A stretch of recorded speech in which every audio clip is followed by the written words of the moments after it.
To the news, we've got Florida budget talks collapse as House and Senate clash over budget cuts. Budget talks have stalled in Tallahassee after disagreement escalates between the Florida House, Senate, and Governor Ron DeSantis over tax policy. House Speaker Daniel Perez said Friday that formal budget negotiations are on hold after Senate President Ben Albritton reversed course on a proposed $2.8 billion tax cut package. Billion with a B. Perez accused Albritton of backing out of a public commitment made last week to advance the House's plan, which included a significant reduction to the state's sales tax rate.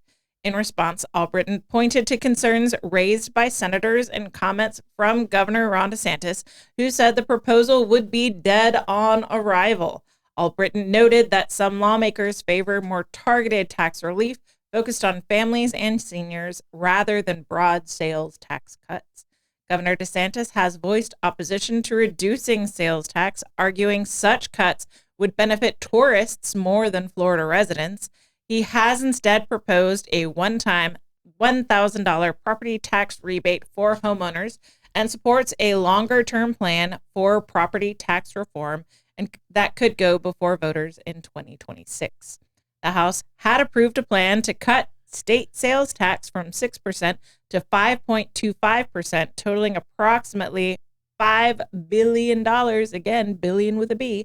However, the Senate did not adopt that plan. Albritton's memo described concerns that a small across-the-board cut would not have a significant impact and could restrict future budget flexibility. Legislatures always wanting budget flexibility. The legislative section has extended last week to finalize the state budget and tax package. Lawmakers now face a new timeline, with the House planning a procedural vote Tuesday to allow the session to run through June 30th. Budget negotiations are not expected to resume in the coming week. Governor DeSantis retains line item veto, and lawmakers must pass a budget before the new fiscal year begins July 1st.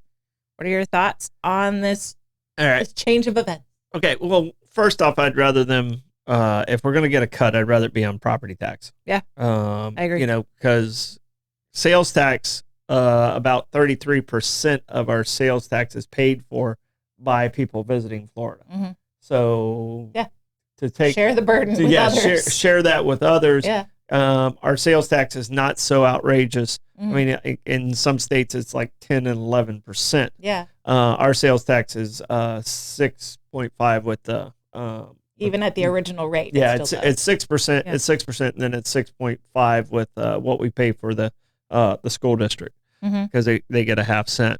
So I think that's a manageable number, and people are okay with that. But if you're going to give us some relief, I'd rather it be on the property tax, which I feel like, you know, is one, because the values of the properties have went up so much. And granted, we have a save our homes, but if you have multiple properties, you can only do that on one. Yep. You know, so I would probably tend to agree. And if the governor says it's dead on arrival, then it was dead on arrival. I think there's no sense of going I take the guy for his word there. Yeah. So, you know, so I think they had to revamp it, and he can be mad if he wants to, but it sounds like it wasn't a bill that was going to pass in the first place. Yeah, I mean, Albritton can take up the vote if he wants. I mean, if he wants to stick with what he said before, but if people aren't going to vote for it, if the governor's not going to sign it, then it's just wasting time. No, it's a waste of time, and it's going to go nowhere, and we're going to end up with nothing out of it, because politicians do this all the time. Yeah. They bicker back and forth, and they end up in the exact same place where they started. Yeah. So.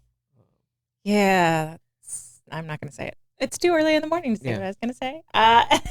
Anyway, moving on. Go ahead and say it. Staple St.